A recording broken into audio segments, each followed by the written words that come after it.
l'extérieur. Alors c'est pas ça paraît impressionnant comme ça, en fait c'est juste une zone de séchage ici. Donc dedans il y a juste des tuyaux d'aération pour sécher le café fraîchement moulu. Bah pas fraîchement moulu, fraîchement torréfié.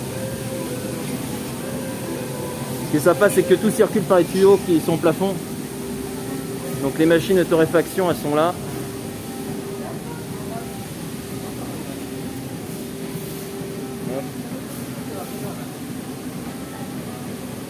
Et une fois que c'est torréfié, ça part dans les tuyaux. Bon là ça arrive, mais il y a d'autres tuyaux. Quand tu vas... Elle fait coucou. Donc ça arrive par les tuyaux en haut. Ça va dans la machine de torréfaction et après ça repart par d'autres tuyaux derrière. Il y a un système là-bas qui récupère et ça part dans tout le réseau. Alors, les gens sont cool. Il n'y a pas encore... Bon, je pense que comme il y a un côté... Ils savent que ça fait la promo de pas eu de soucis. Donc ils laissent filmer. À chaque fois ils me font coucou quand je viens ici.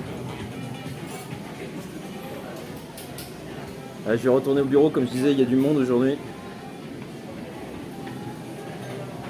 Faire passer dans la déco.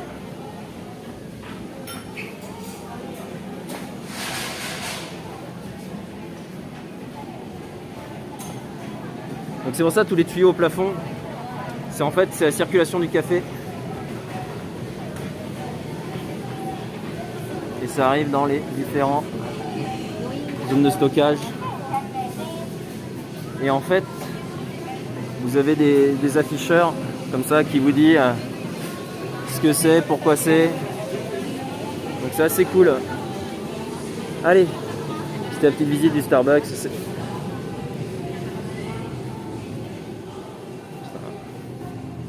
Hop, j'en profite, il n'y avait pas la queue aujourd'hui. Hop là, hello la petite bretonne.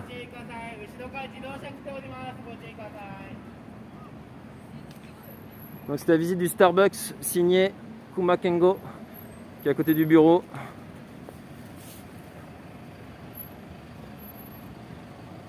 Je crois que je vous avais déjà emmené dedans vite fait.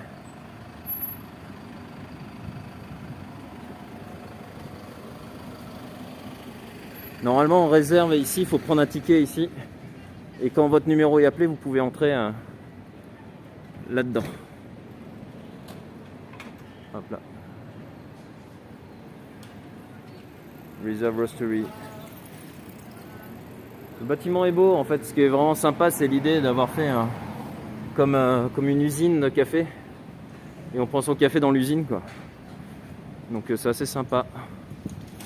C'était à son ouverture le plus grand Starbucks du monde. Et je crois à Seattle. Je suis pas sûr. Après, ils en ont ouvert un autre quelques mois plus tard qui est plus grand encore que celui-là. Là, c'est Don Quijote. Don Quijote.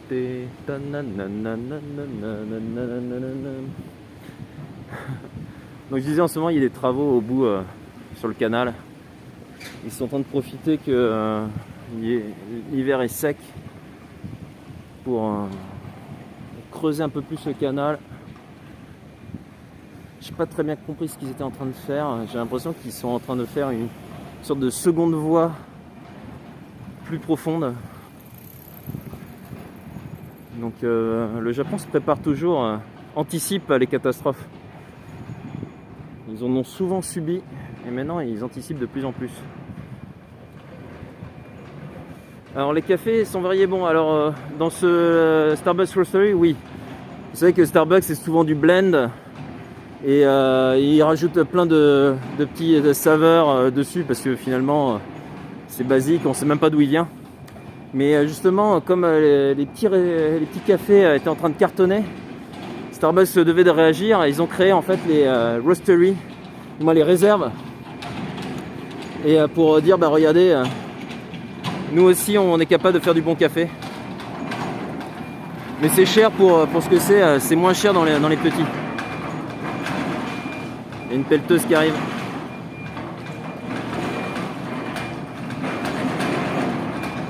Moi non plus, pas trop fan des Starbucks, mais ils ont des bonnes pizzas là.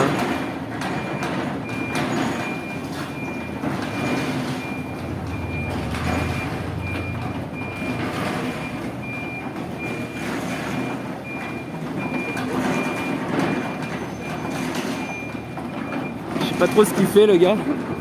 Hello Sylvain.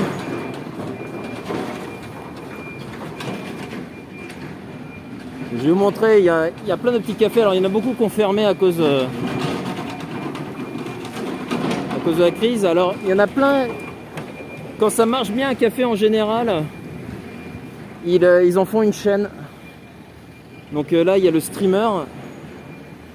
Bon, il y a le café Peanut, ça je l'avais montré l'autre jour en passant devant. Donc Snoopy, pour les fans de Snoopy. Donc ils font un peu café, mais ça c'est pas un café en soi, c'est plus... voilà. Là vous avez un vrai café, le streamer. Je rappelle, hein, l'ami Tristan qui faisait Safari travaille donc pas dans celui-là, dans celui de Shibuya. Ils ont de magnifiques machines, la Marzocco. Hop. Et il y en a d'autres, il y en a à côté, je vais vous montrer un petit chocolatier si je ne l'ai pas passé.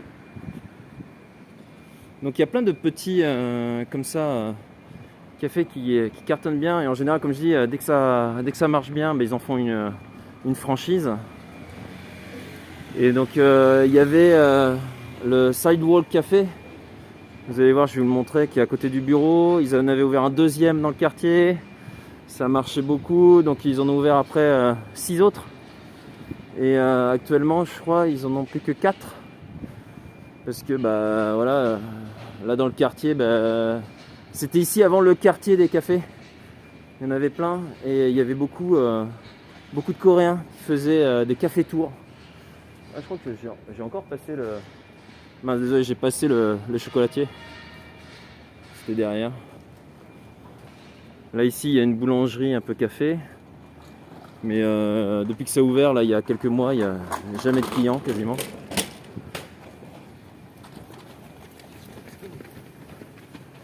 Les sportifs.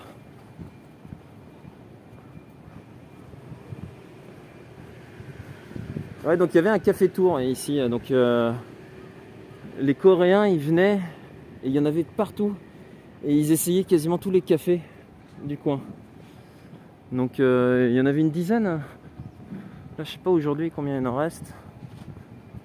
Et c'est pour ça que Starbucks avait ouvert ici. Un, parce qu'ils pouvaient récupérer un grand terrain. Comme je disais, c'était beaucoup d'usines le long du canal autrefois. Et c'était le quartier, un peu le quartier des cafés. C'est pas le quartier de torréfacteurs. Le quartier de torréfacteurs, c'est plus au-dessus de Monzen Nakacho. C'est le quartier au-dessus. Avec Blue Bottle qui s'était installé là-bas. Il y avait All Press. Je crois que c'est allemand, danois, je sais plus, All Press. Mais ici, c'était plus vraiment consommation. Consommation de café. Après, il y a aussi Daikanyama au-dessus, avec le T-Site. Donc c'est assez chic, assez chic. Là, ça fait un café, mais il est pas bon. Donc je vais pas faire de la pub. Là, c'est pareil. Là, il y avait un café à côté ici. Donc là, on est vraiment à côté du bureau, qui a ouvert là-bas. Mais en fait, il y a un café chocolatier café qui est là-bas. Le café la dernière fois, c'était infect. C'était de l'eau chaude, quoi. L'eau brûlante, en fait, même pas chaude. Alors Snoopy, Charlie Brown, yes. Donc Peanuts en japonais. Parce que quand je disais Snoopy, ils comprenaient pas en général. Peanuts, ça ils comprennent. Et alors je vais vous en montrer, il y en a un autre, il y a un café macrobiologique, macrobiotique, non je sais pas trop quoi, les trucs bons pour la santé. Ici, ils font des repas aussi normalement assez équilibrés pour le bien-être, avec plein de produits des régions. Ça va, il était pas mauvais le café, mais manque un peu de goût. Je crois que le lait c'est du lait de soja, donc c'est pas pareil pour ceux qui n'ont pas l'habitude. Et comme je disais, j'avais fait un restaurant qui faisait alors c'est